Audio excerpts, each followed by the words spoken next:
all the different places and getting samples out to people. And, Right. you know, they really built it up. So They got samples out to everybody but the mashup. That is true. I said that hoping you would say that. Yeah, that is true. I was trying to lead you into that. Steven. So this is before my time. It but was. Fellas, tell them what happened.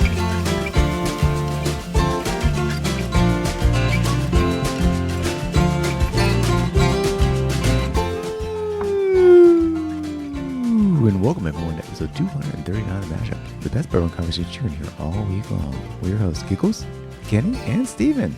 Hey, Anthony. What was that? Was that an airplane coming to land? On the strip. I love it. On the strip, huh? Yep. Was it a long strip or a short strip? They have enough clearance? The ATC figured out? Yes. All Bust. right. All right. Very good. Kenny, how you doing over there, man? Y'all are messed up. You can say that, but you know what? Nobody else was thinking whatever was going through your mind. We're just wholesome guys having a conversation, so stop it. Exactly. Anyway. So, did you get into a new app recently, Anthony? Yeah, actually, this is kind of funny. I have to tell this story, and I'm not sure where I'm going to be at by the time this episode airs. But the other day, well, not the other day, this is a couple weeks ago now, UK was playing. This was right before the SEC tournament, and I felt really strongly. It was the last game of the season against Missouri. I felt really strongly about it, so I messaged our group message. Kenny and I have a group message with MH and Alves and Caleb and Jordan. And I sent a message there and said, could somebody place a $20 bet for me on UK to win? And the response I got was, bro, like, why don't you just download the app and, like, share the link, and we'll just get extra bets, you know, and you can have the extra bonus too. And I'm like, okay, fine. I never wanted to have a betting app on my phone. Mm-hmm. Never, ever. Not because I think I'm going to go out of control, because I don't know what to do when I'm betting. Like, I'm the guy at the racetrack that, like, What does it mean? yeah, what does it mean? Bet a bunch of Pick the times. cool name. Yeah, pick the cool name. Lucky Lindy in the 7th race. You know, that's one that I always pick. Baldy. I always went with Baldy Mills. Baldy Mills in the 5th race. Yeah. Back hair mills is what you saying? See, so anybody who's listening that has anything to do with the horse industry, you've got some names now for your horses. Baldy Mills and back hair mills. So anyway, these betting apps are a hoot, if I will. So I get on there and I bet UK to win, and then I also bet the KSR parlay, which was like 3 guys to score 10 points and for UK to win. Which it hit, I think. It hit, Yeah. and of course, because I'm new to this, I'm very sheepish. I bet $5. The $5 bet won me like $21. Wowzers! So that was nice. You could have bet like $5,000 on that. Right, and then I would have won millions. No, 20,000. I think 21,000. Right? 21,000. There you go. That would have been nice. Yeah, I wouldn't be on this podcast anymore. Just kidding. That's all it took, Kenny. That's all it took. Is 20,000. Get me off of here. I think you and I can fundraise that. Get him gone. If anyone's looking for an investment, 20 grand, and I'm I'm going to off. send you my Venmo. We'll get Anthony out of here. So here's the thing though with betting apps. I like certain things, and I would say I have an addictive personality, but I'm like, if I like something, yeah, I'm sure I could indulge in it too much. I don't like Shoes. gambling, right? Shoes, my action figures. and my He has an addictive personality. yeah, You but say not you bourbon. don't have an addictive but personality? not with only with certain things, not with gambling though. I've 900 parkas later. Parker's. 900 pairs of shoes later. Okay. $3,000 or bottles of bourbon later. 20,000 back hairs. Okay, now wait a minute, Kenny. You have way more bourbon than I do, and I'm still not quite to I'm not the your one that thing. said I did not have an addictive personality. You did. Okay, but no. Okay, you're right. Okay, to some extent, All I right, said thank with you. things I like. But with gambling, I've never liked it. So I win that first parlay, and I win the game, which was like a bonus bet they give you, a $25 bonus bet.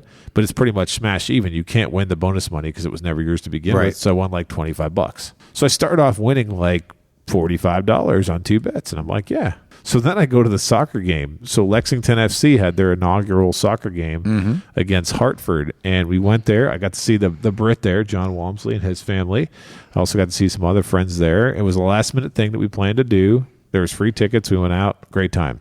Well, before the game starts, I look at the betting line, and I'm like, it's USL Soccer. I'm going to bet here.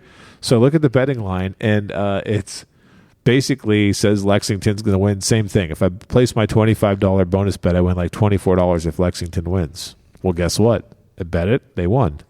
So now I'm looking at this $25 deposit I made, and up to like $88, $89, right? It's out of control.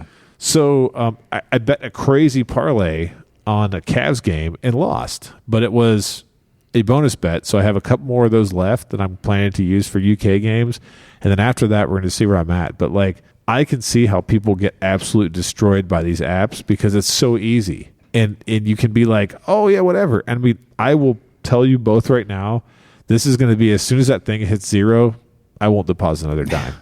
I won't. I know that I have buddies that, in-game bets, Right. baseball, basketball, Right. football. That's the other thing. I didn't know and you they're could do that. doing it yeah. per down, Right. per quarter, whatever. And they're- Right. You literally can bet on a play. Like it got to Like the point. live. Yeah. The first day where I'm sitting there, I'm like, I should bet the Alabama Auburn game overtime because I really felt like Alabama was going to win that game, and they did. But I didn't put money on it, so I'm not one of those impulsive kind of people. But when gambling, for some reason, like gambling's not tangible. If I buy a pair of shoes, I'm going to wear it, right? If I buy a bottle of bourbon, hopefully I'm going to drink it, or else it'll be nice to look at like a Santa Pappy. If I get an action figure, I'm not going He's to gonna play with it in the I'm tub. I'm not going to play with the action figure, but at least it'll bring me joy if I see it on my Things shelf. that action right? figure is seen. We're Oh, done. boy. So I don't know. With gambling, like I never feel like I'm going to win. And so for some people, I'm sure like betting $20 with the thing of making 1,000 is super like I can do this, but I've never felt like that. Not a once. Even winning cards like with friends and gambling growing up, never really just felt like that. So we'll see. If that happens though, you guys have to delete the phone and unlink my bank account. So I never got into it. I was out in Colorado when it started here. Okay. And so I didn't want to, they had that huge intro like bonus, Right. but I wanted to be within the state border before I even did anything. So I had to wait till I got home. Okay. But then I was here and I left again. And it literally sat on my phone for like 2 years. And I Wait, did nothing so you with have it. it on there or not? I think a month or two ago, I like just deleted it. Oh, so you never bet. I never bet. Good man. Good man. See? What about you, Kenny? I do not have the app or an account. I've got the absolute worst luck in anything having to do with gambling, randos, whatever. Right. So I know I would just lose everything. I have bad luck. Like I did the worst. I mean, it is insane. But here's the thing for me, and I think for a lot of people that are doing this app stuff, they feel like this was my first dose of reality. The parlay that I picked for the Cavs game against the Bucks had no shot at making it, but it was such one of those things where like a bonus bet would have made me like $1,000, right? Yeah. And so I'm like, this isn't my money, and it seems like it could hit in a moment. And then after you watch the game, you're like, that was the dumbest bet I've ever made. At least I'm, I guess, hopefully smart enough to know that. But gambling addiction is a real thing. Yeah. Like I feel bad. I've had like students in class that will be talking about how much they won one week, and then the next week talking about like, oh my God, my parents are going to kill me because they lost $1,100. And I'm like, what are you doing? Like how'd you lose $1,100 on this or whatever? So I just never really, I don't know. I value the money more than that to like, it doesn't appeal to me to gamble it away. But I'm in it for the March, I think. At least March. We'll see how I come out on the other side here. But I will say I am going to 90% chance I'm going to download the app and do some stuff with it. Okay. Because everybody else in our chat group does. Right. So I might do like my son does. Okay. I mean, he literally, he has tons of bets going, but it's like $1 on this, $5 on this, $3 on that. Right. He just does it to, just to do something, and it like makes you more excited to watch the game or to see what Yeah, it happens does. or check this or check that. Right. But a lot of people I know, they do it so much that they actually have a lot of good research and they know stuff. And if I throw $5 here and $10 there, and pretty good chance I'll come out ahead because all the research they do. What would you do with your spoils if you started gambling? I know what I would do. I'd buy more bourbon action figures and shoes. There you go. Well, I figured, knowing you probably order extra cheese on your burger at McDonald's, or you got a little extra cane sauce, right? Since you're up so much. Cane sauce. What are you talking Cane about? sauce. Yeah, absolutely. Because we don't want no honey mustard and hot sauce, right? It's cane sauce. That's what Yeah, I want. yeah. Slider action. Well, what's really funny that you said that about the cheese? I'm fully going to admit this, and I hope it appeals to someone out there, and I really think I'm a cheap you-know-what. I went to Burger King the other day, and I got a chicken sandwich, okay? I ordered the chicken sandwich plain on purpose, and I went home and put 2 slices of Kraft singles on there because it tastes better to me, and Burger King charges you like $1.50, 40 cents, whatever it is. Well, I think it's like $1 something for 2 slices of cheese. I've not been to Burger King for a while, but it was 40 cents each. Yeah. Back 5 to 10 years ago. I think now it's like 80 cents a slice. I think it's $1.60 extra to get a cheese on a chicken sandwich. I promise you, on my life, I've done the exact same thing. I'll actually take cheese with me in my vehicle. And I'll go into like Chick-fil-A. That's serious. I go into Chick-fil-A, man, and I put my own cheese on my sandwich. Jeez. I thought I was getting away with this something major here. Here you are, got in a car, man. You committed. Anybody knows me, man. If I like something, I splurge on it. Right. Like I said, but besides that, if he am doesn't, tight and bring us cheap, cheese. bro. I used to, working at P-Rats there, not Burger King, actually Wendy's is real close. Yeah. There you go. And Wendy's used to just be awesome. And their actual spicy chicken sandwich is flat out incredible. That's good. But not as good as Cane's. but their cheese is so expensive. Yeah, I know. Cane's is trash. Anyway, I would go at work. I would have a pack of cheese, and I would order the spicy chicken sandwiches and just have my own cheese there at work and just eat them like that all the time. There you go.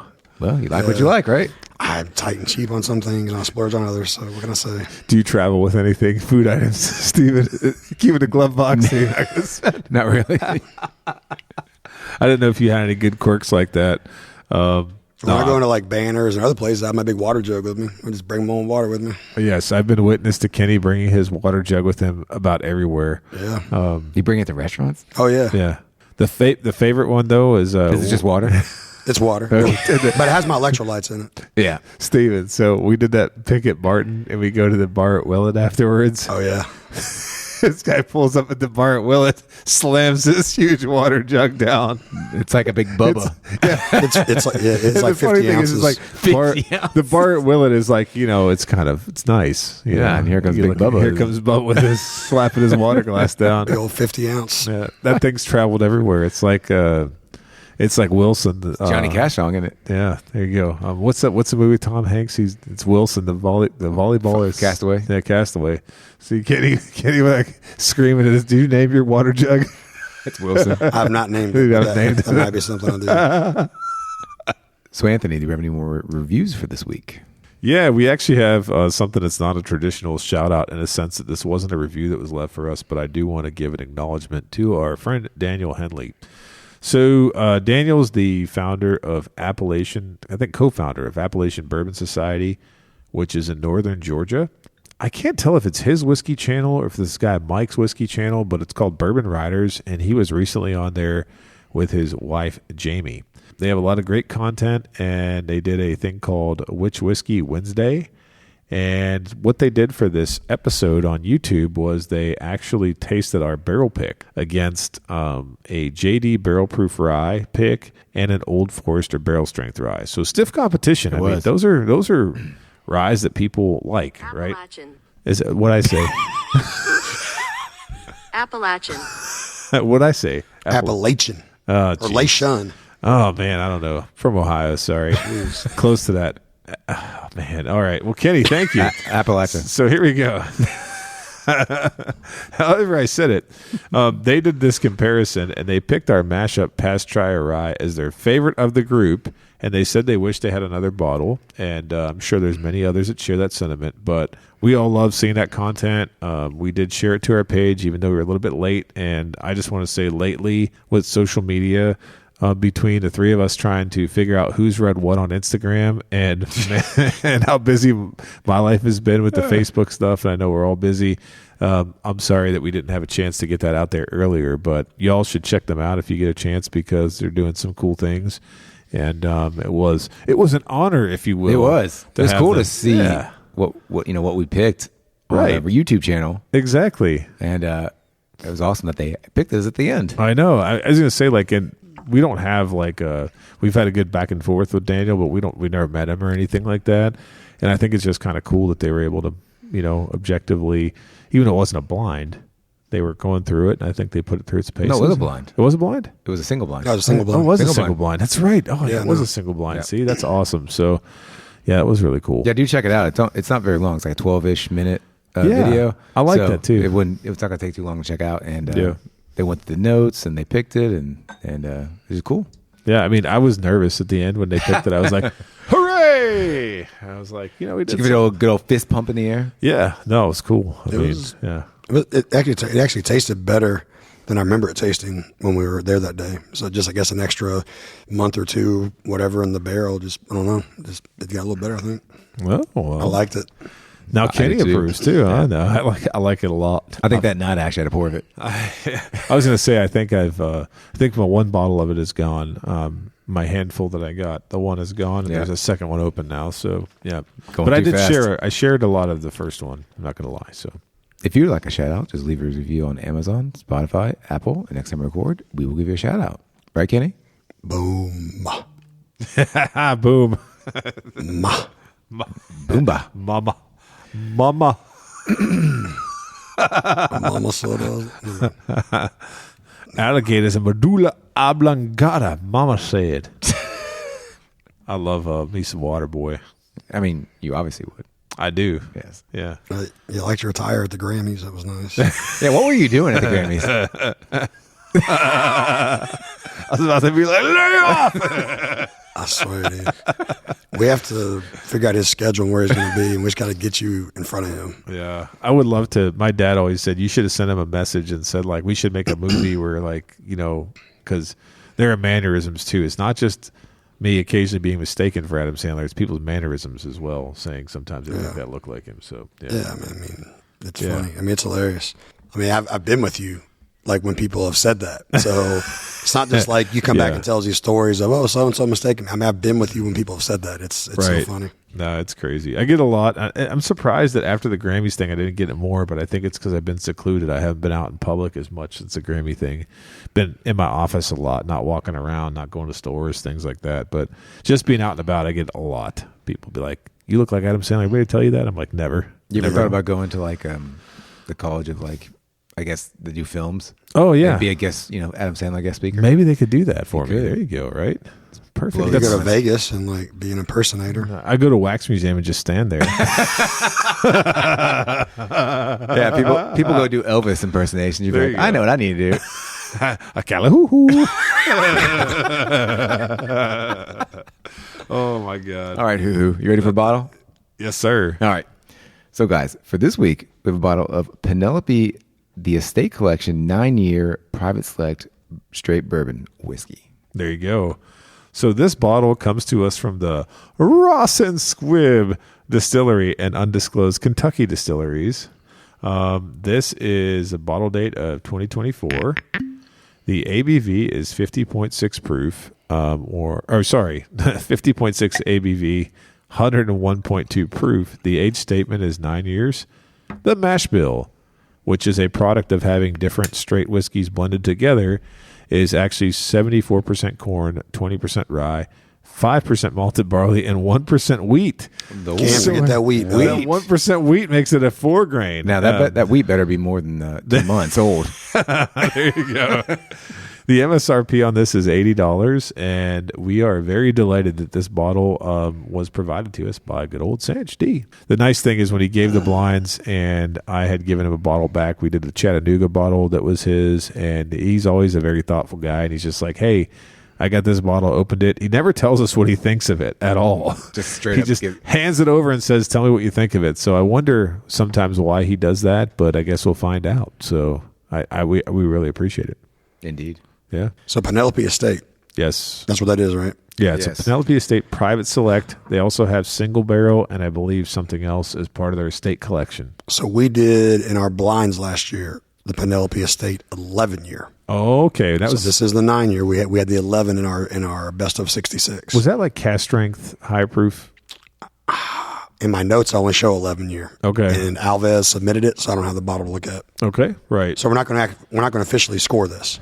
Yeah, it's funny how many late 2024 whiskeys we have versus So 2025. well, I go ahead and tell you then. I scored the 11 year Right. a 6. Okay. You scored it a 7, Okay. and it scored 60th out of 66. 60th. Oh, 60th.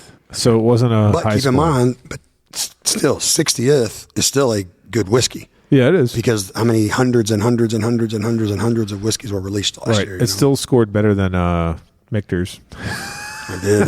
Michter's 10. Michter's 10 bourbon and rye. So it beat that. Well, that's cool. So bottle design, label, I feel like this is kind of predictable. They use the Big P on the front. capital P. There you go. But that bottle shape is pretty much the same as that you would see for Buffalo Trace Antique Collection or a lot of wines. Wine bottle, yeah. Yeah, it's a pretty classic, elegant looking bottle. If you see other Penelope bottles, which Kenny has a couple on his shelves, they all have that distinctive big P on the front of them, and then they have different accents, I would say, in the bottom label, right? Different colors. Yeah, different colors. Kind of help them tell them apart. Yep. But the thing that was interesting to me when I was preparing some notes for you gentlemen was I didn't realize how many things they had released. I guess I kind of knew intuitively because they've had a lot of products that I've seen in the store. Yeah. But the only bottle that I would say looks distinctly different from anything else in their lineup is probably the Architect, right? Because the Architect's got way more blue on it than any other bottles that I've seen. Yeah. I mean, they have a lot, not just single barrel offerings, but they just have a lot of different releases. We had that Rio. Right. They have Havana now, which I've not had yet. A lot of people are asking about Havana. Anything? What do you think of it, Steven? Do you like it? I mean, it looks the same as all of them. I mean, are they getting up there with Nulu with all their releases? Nulu. So I think that they're way more valuable than Nulu. No offense. None taken. Good. But yeah, no, they're. I think they created a nice brand, and of course, you probably remember this, Stephen, from the episode. I remember. I think Michael talked about this, but the Penelope name for bourbon came because one of the co-founders, Michael Palladini, he and his wife were expecting, and they were going to name their daughter Penelope, and that's how this came about. Was by him wanting to, have something to people to celebrate different things in their lives with the celebration that they were hoping to have with their daughter that they did have. I was hoping to have. Yeah. Sorry. Yeah, and then they celebrated by taking those millions to the bank. So kudos to them. I was right in with that. I'm just saying. No, they did. So I mean, they did good, man. Yeah, but they started in 2018. They hustled their butt off, man. And they hustled. They got Mike and Danny. Yeah, Mike and Danny got great distribution, and they're to the point now where I think it was in 2023 the sale was completed for Penelope to MGP. I know Kenny, when we had the Architect episode, which is way before Stephen, when we were talking about the 4 grain, the white label. When we did the Architect episode, we were talking about the fact that these guys, just to reiterate, they built a brand on sourcing mostly MGP whiskey. Then they turned around and sold this brand to MGP for something like $218 million. That's what we talked about. It's insane. God, it's wild. Yeah. Yeah, that's probably one of the greatest, I think it was MGP, like not like what 90%, 95%, 99%. All of it was MGP pretty much. Most of it was, yeah. And so the place they're buying the barrels from, they just sold it back to them. I sold it to them. That's wild. Yeah. But they hustled, man. That they got it in distribution. They did the marketing. They just, they hit the ground, man. Pounded it out all the different places and getting samples out to people, and they really built it up. So.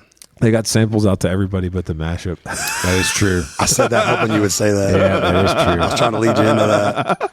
Steven. So this is before my time. It was. Fellas, tell them what happened. Well, way back when we were getting started, we came up with this email that we're going to send out to a bunch of distilleries to try to get on their media list. Yep. And of course, we got rejected most of the time, let's just say. Yeah. And we got rejected by Penelope as well.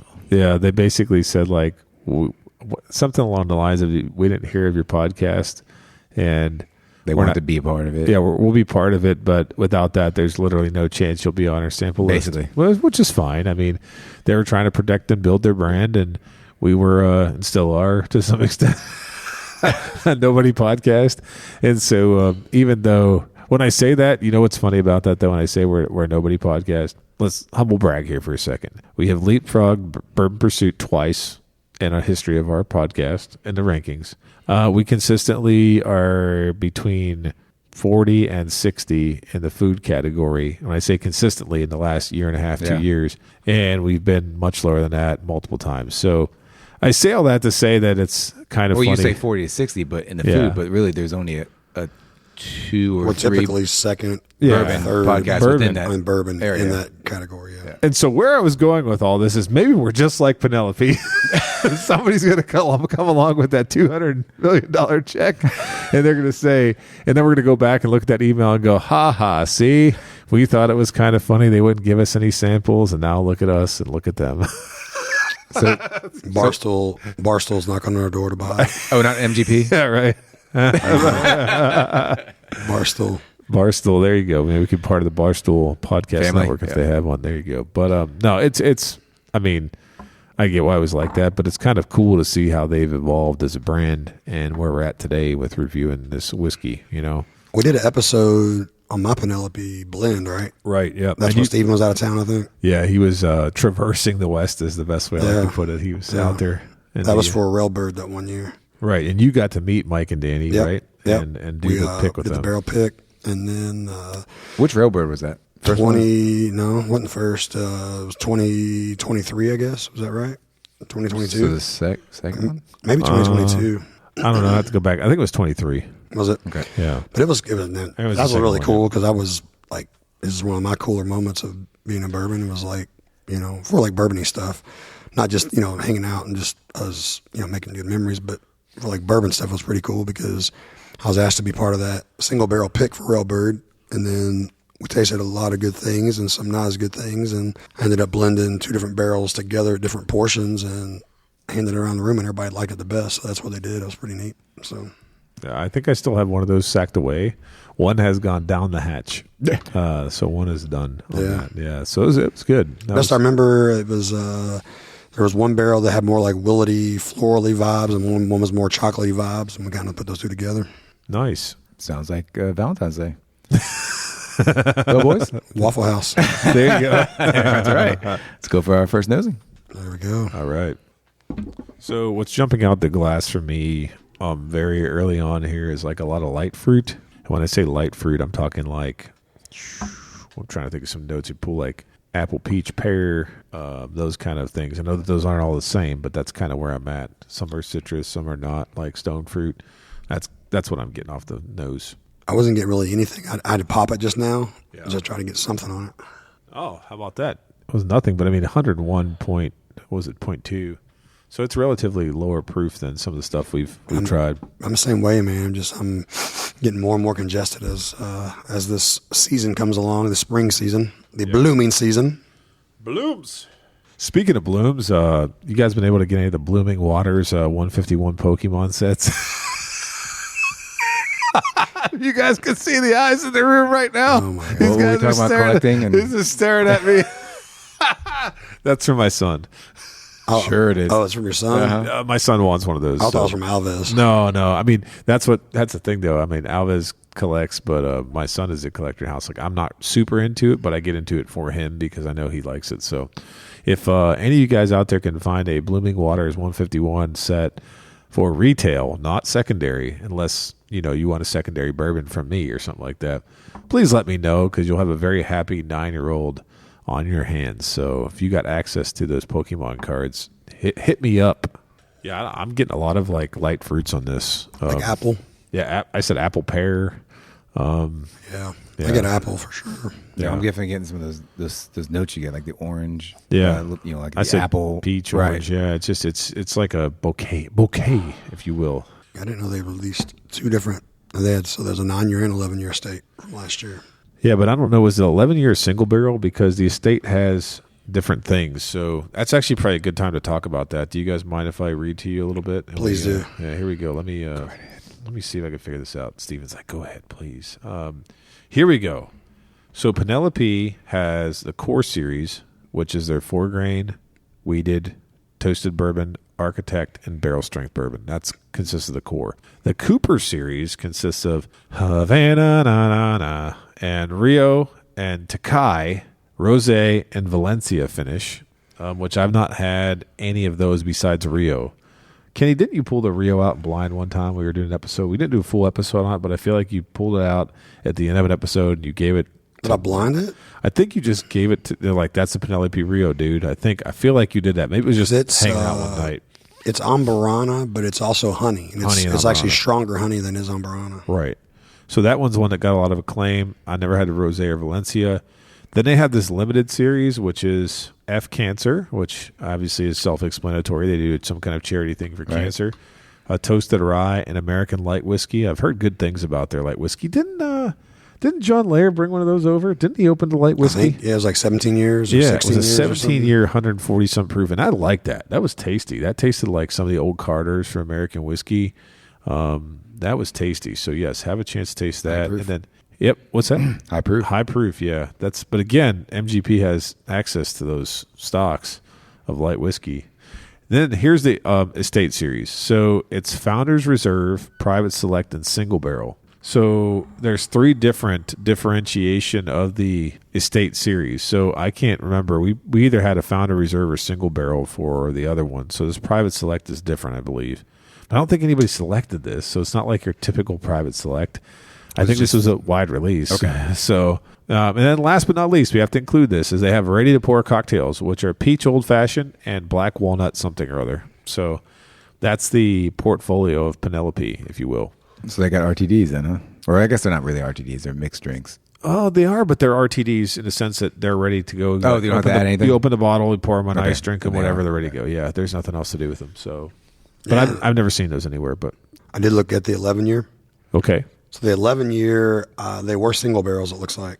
Okay. And they were actually 95% wheat, 5% malted barley. So the 11-year we had was an 11-year wheat whiskey. Oh, interesting. But it was a cash drink, and it was from the Ross and Squibb Distillery Okay. Very cool. in Lawrenceburg, Indiana. Yeah, and this one that we're drinking tonight is a mixture of Kentucky distillate and MGP or Ross and Squibb. So it's a mixture of undisclosed Kentucky and Indiana. Still calling it Commonwealth Stadium, right? Right. Still Commonwealth Stadium. Yeah, I think that Ross and Squibb is that like upstairs of MGP.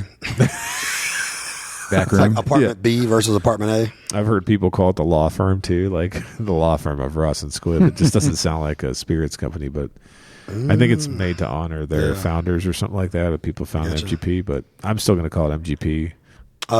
So they had 5 different, I guess, barrels or lots of that 11-year, and I do not know which one we had in our blinds, but they ranged from 107 proof to 118 proof. And I'll just ask Alves which one we had in our blinds.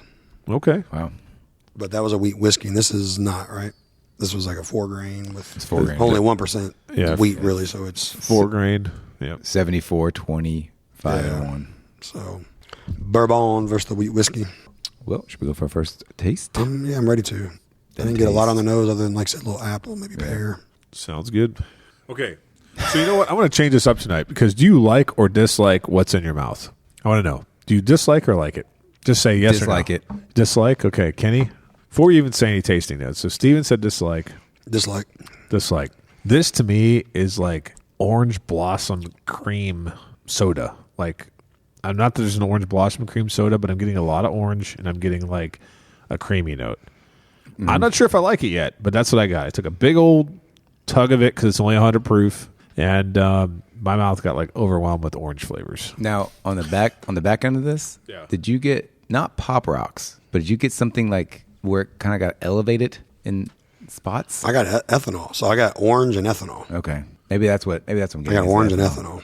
There's not a strong finish on this at all. See, but it's all upfront flavor. Steven, you said orange on the nose. I got apple, maybe pear on the nose. Right. But the palate, I'm getting orange. Like orange. Like there's a I didn't get on the nose, though. crept Steven on did. orange. Yeah, he got. I said peach maybe or citrus. Citrus, yeah. But I did say pear. It was all fruit for me, Right. And that's really interesting. This is like Fruit bowl. Yeah, fruit bowl. Fruit bowl. There you It's go. a fruit bowl. I'm going to go whiskey. back for another drink, though. Yeah. I mean, I don't want to just like write it off after one drink, but Do you think, Kenny, though, like try to calibrate? I know you like proof, and this is not a proofy whiskey, but it does have a little bit of bite on the it back drink's end. proofy, though. It does. on the You're right. end. It does drink proofy. It's the finish that's killing it for you guys, isn't it? It's the finish. Yeah, I don't There's know. nothing there. You know what it almost tastes like to me? Like I was waiting for like a wave of caramel or some darker fruit or some vanilla, something to kick in. So this could be like me not really understanding what it is I'm tasting, but it almost tastes like it goes from the sweet flavor of an orange or some citrusy fruit to the rind, and not in a good way. Like I've never eaten a piece of fruit like an orange and then say, you know what, that was so good, I'm going to eat the rind. You know what I mean? And I feel like that's how the finish is. The finish is almost like the white part of the inside of the orange. You get whatever flavor you get from it in the beginning, Right. but then like the ethanol alcohol content like rises up like immediately and then blocks out your flavor. Right. And then the end, and you have to have the end. They left with the end. It's almost like bittery. Like, do you think that? Let me have a little bit more of that. You know what's funny? I actually like the palate so much that I drank that down. The finish though is not. Yeah, the finish is bittery. Yeah, 100 proof. Got to watch out for the 100 proof. it'll get you. You know what? I'm gonna do that real quick. Let me see that bottle because we actually poured this right before we started recording. Okay. Took a drink and I thought it was pretty good, and then let it sit while we were talking, opening and all that stuff. Right. And I could have swore when I just fresh poured it, it tasted better than after it was set for 15 minutes. So I'm gonna jump this out and I'm gonna try some brand new fresh pour. So do you think that maybe because it's low proof that's actually hurting it? It can, man, because that stuff changes. So I could have swore it tasted better when I first poured it versus after it set 15 minutes. I mean, It's just got this like tingle finish on your tongue. you know what I think that is though? This is age stated. This is age stated at 9 years old. Do they have some older, more oaky, more bittery, tannic whiskey that's masking in the background here in this, maybe, that they've included in this blend? Could be. I'm just wondering if like they balance like a brightness with a oaky bitteriness that's maybe not like as... It's weird because I love the palate. The finish is leaving me a little bit like, So you know how like all of our produce probably has too many chemicals and everything on it nowadays that we don't even know what the heck's on our food? When you take like an orange or a tangerine or any kind of thing, whatever it might be, those little things that you get, the little, what are those called? The cuties? Yeah. Yeah, the cuties the kids like to eat. Mm-hmm. When you take one of those and you peel it off and you eat the fruit and then afterwards you wash your hands, but you still have like that smell of the orange rind on your hands, but mixed with the soap. Yep. Yeah, there you go. So Does that make any sense? yeah, I mean that's all oranges though. All citrus fruit. It's not always though. Sometimes it's more pungent. I feel like there's more chemical on it, more sticky sometimes. Or maybe it's not chemical. Maybe it's just the stickiness of the thing. Yeah. But it's kind of where it's at for me. It's overwhelming in a sense. Oh my gosh. What's up? Epiphany. I just poured this. I'm gonna take a drink and I'm gonna read you something. Uh-oh. Okay. Kenny's gonna have a storybook. Oh heck yeah. I can't Jack wait. and Jill went up a hill. Oh, never mind. Do you have something? I do actually, but yeah, give me a Okay. second. I mean, this is like, I wonder what the Valencia tastes like. Did the Valencia finish? Oh, which serious? is like, yeah. Did you just pour you some? I have a little bit here in the glass. No, did you pour it fresh though? Yeah, it was fresh. Yeah. Does it not taste more flavorful Yeah. after then versus sitting 15 minutes? So I don't love it, but it is better fresh pour than sitting 15 minutes. Right. Like for sure, for sure. Not just saying that. I don't know. I had a taste right off the bat. I don't know. I kind of didn't like it right off the bat too. No one's I'm trying. not saying I like it. I'm No, saying no, that it it's is better. more Yeah, flavorful. no one's trying to convince you. Yeah, no, I'm not more, trying to. It's still don't like it as much, but it's better, I believe. What'd you have to read us now, though? I'm really, All right. really interesting. I'm not interesting. I'm interested. So listen to this stuff. The palate is fruit forward, Who said this? Breaking Bourbon. I didn't know Breaking Bourbon had a thing on this. But I believe these are actually from Penelope's tasting notes. This is not Breaking Bourbon. This is part of their, like when they're giving their synopsis of it. Okay, I got you. Listen to this crap. The palate is fruit forward with robust orange rind. And that's what you said. Ooh, orange rind. You said like I never ate orange and go back and let me eat the rind now. Right. So yes. So they say fruit forward, robust orange rind, Oh, this is good. then peach, apricot, and tangerine. That's your cuties, the tangerines. Okay. I didn't say apricot. I didn't get apricot. I said pear. I got more of a pear flavor. Is there anything else that we're... It says ending with a pleasing amount of creme brulee. I do not get any creme brulee brulee. No at creme all. brulee, Zero, nada. I said creamy, but I did not get the creamy like creme brulee. No, I got not like at more all. of like a soda cream, like a The vanilla finish cream. turns up spicy with oak spice up front and black pepper at the rear. Maybe That's a black prop. pepper. There you go. Sweet honey I didn't say bun that. and caramel. There's no freaking caramel. That's what I was looking for was caramel. Do they actually have a rating though, So- Kenny? No, we can't. You can't tell us what the rating is if you know what it is because they have a rating. I can scroll to the bottom and tell you. Well, I mean, No, you know. I mean that's not going to affect what I say. That's true. Yeah. yeah, I mean, no offense, but I mean, But orange. Okay, I feel like anybody that drinks this, if you can't pick orange out of this, then you got a problem. Like this is orange. This is orange, and orangey. We don't peel enough of the white stuff off the orange. That's what I meant by that. You know, That's the fiber, though. The fibrous part. Yeah, if you don't pour the fibrous part off and you eat the orange, yeah, there you go. That's good. What the heck is that? Well, that's different. That's not the same thing. That's more. That's definitely more Like butter. worse or better? Better. It's more buttery and smoother on the finish. That There. finish is better. That's a Penelope blended different real bird. That is. Oh, okay. Ooh. I think it's better than this one. Yeah, I think so too. Oh, here we go. Yeah. Old Louisville pick all over again. Hey, I'm just saying. I got them out.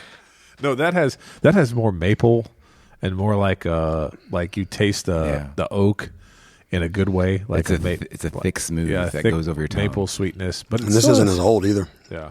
This was like non-age stated, and it wasn't as old as this 9 year Does stuff. Architect have French oak in it? Is that what it is? Some of it is barrels are French French oak. oak. So I think the blend we did, one of the 2 barrels was French oak finished, maybe. Right. Yeah. I think I'm ready though. All right. Yeah. Yeah, go ahead, please. Do you want some more? Sanch said drink as much as you want. He didn't say that, but I'm saying it now in the air. right. Sanch, we're halfway done with the bottle, buddy. Thanks, sir. Thank you. We love that orange flavor. So, Kenny, would you pass, try, or buy on the Penelope Estate Collection 9-year private stock straight bourbon whiskey? I will have to be a pass, unfortunately. Wow. This Not guy's that I don't like Mike critical. and Danny. I just, that is very lacking to me for, $80? Yeah. Just not much. Like, if I owned that bottle and opened it and drink it, I wouldn't be like, ooh, this is not good. You know, I'd be like, it's not great, but it's, but I would never go back to it again. Okay. Like, there's never a time that I'd be like, want to sit down and drink that. All right. I'm going to be a pass as well. Wow. The nose was fine, Okay. but maybe I'm not an expert whiskey drinker. But I felt like just drinking it kind of was all over the place. I didn't really like the amount of ethanol was for 100 proof. Right. Kenny said he didn't get much out of it. I got a little bit out of it, but Right. I don't know what I didn't like about it. I just didn't like from the first sip. Something was off on it. I don't know if it's that 1% wheat.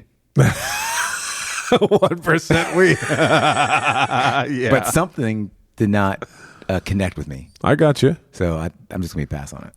Well, you know what's funny about that? And I guess I'm going to have to bring the reality to you fellas over here. This is not a buy for me. Okay. Let's just get that out of the way. I never would have thought it was. And I think, Steven, what I'm going to key in on what you said was the finish, brother. Okay.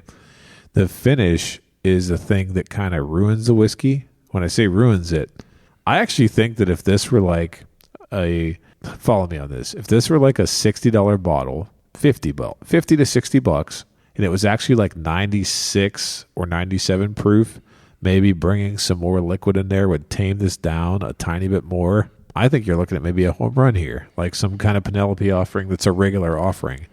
But as an $80 estate collection kind of a thing, I love the orange.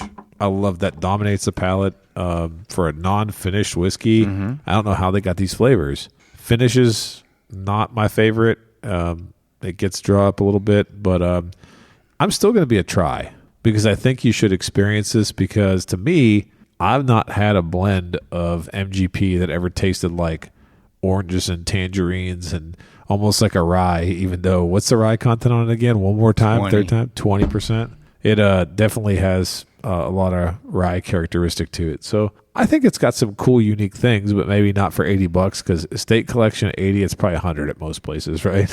They're probably bilking that for 100, 110. And I guess where it's not bad, I mean, I should probably be a try because you can try it at a bar, but Right.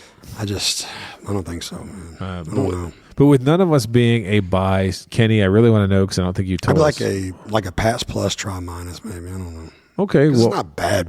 It's just I would never go back to it. and this is precisely why Penelope's not sending us any samples. But True that. But wait, what did Breaking Bourbon do since you pulled it up? What was their ranking? What does Breaking Bourbon do with every freaking bourbon? Well, I was going to say 3 to 3.5 barrels. That was going to be my guess. They give 4.5 to almost everything. No, they don't. Ugh, They don't. that's what I Listen, see. okay. When I was really into Breaking I Bourbon, always thought it was like 2.5, 3. yeah, I always thought it was like 2.5, 3. And there were times where I had things where I was like, they gave it 3.5, 4 barrels or 4.5 barrels, and I agreed. I was like, damn, that's really good, and I agree. But what did they give it? 4. Ooh, that's a little tough. 4 barrels. Remember, we've looked at a lot of the things we've done recently that we scored pretty low, and they gave them 4s. The big one for me was Bullet Bottle and Bond. That's what I'm saying. 4.5. That's what I'm saying. 4.5 is like Hazmat George T. Stagg is 4.5. They must not be drinking an actual control before they drink. Man, I don't know. I took another sip of this. Yeah. It's like, I like the rush of like orangey, creamy thing. Oh, yeah, it's great. But then like, That's fantastic. it hits a orange wall. vanilla. Yeah. And then the finish takes over and it just is not pleasant.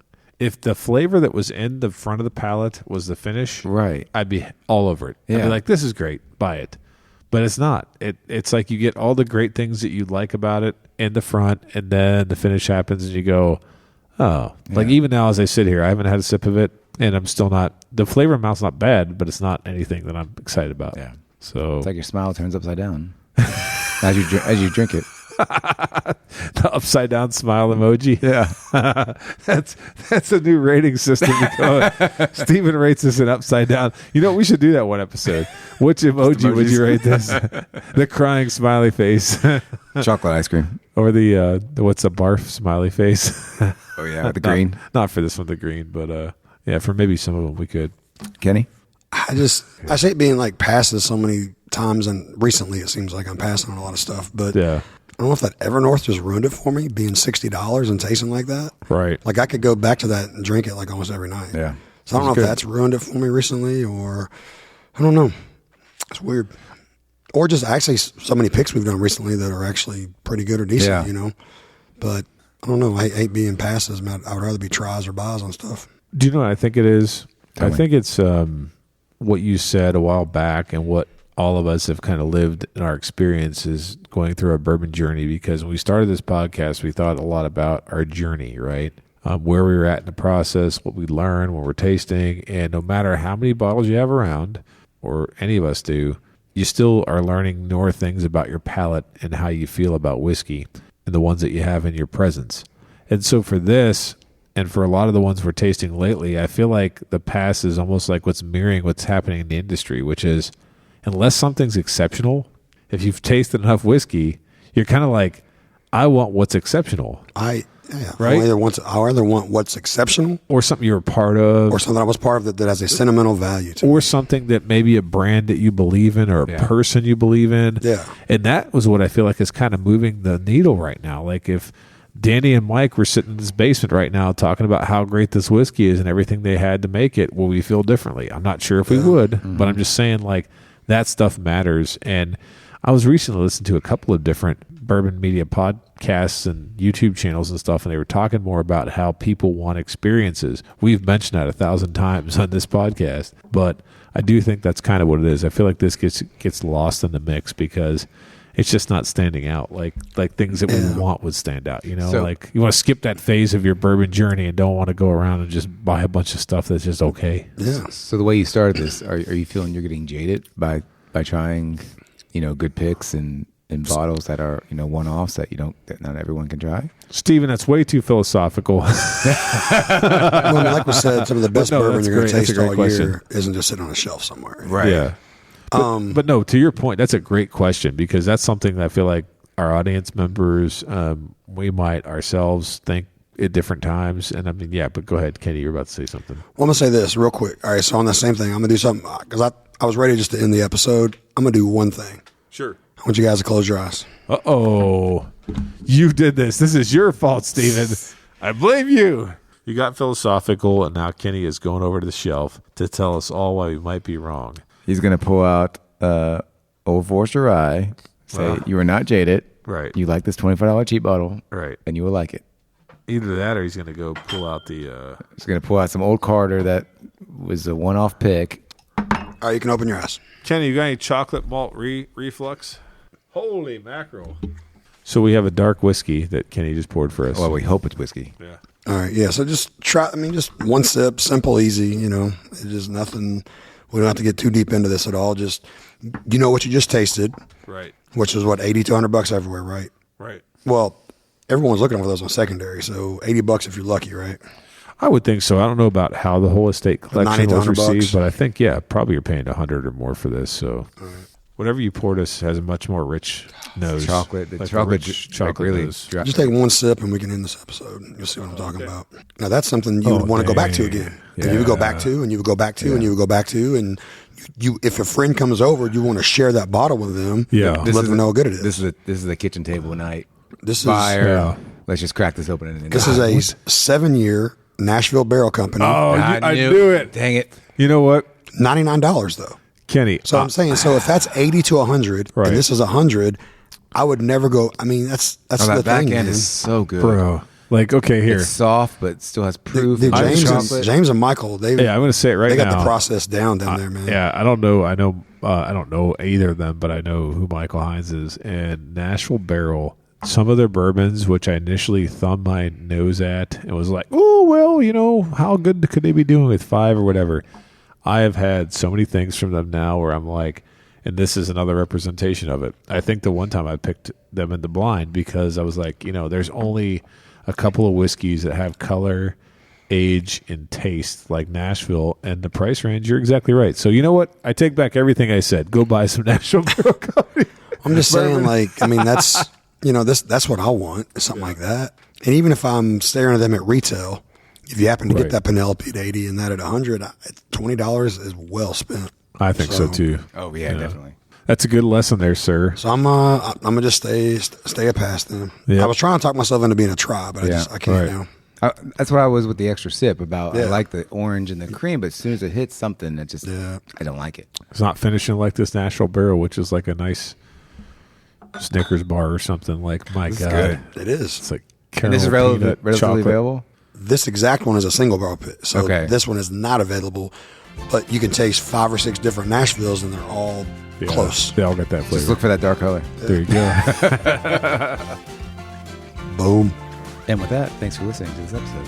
Please like and follow us on Facebook, Instagram, and Twitter at The Mashup KY. Don't forget to visit our partner, bourbonoutfitter.com. Enter code The Mashup for a special discount. Also, Head on over to our partner, the Woodwork Collective, at woodworkcollective.shop. Enter code MASHUP for a 15% discount. let us know your thoughts on this bottle in the comment section. Until next time, keep it neat.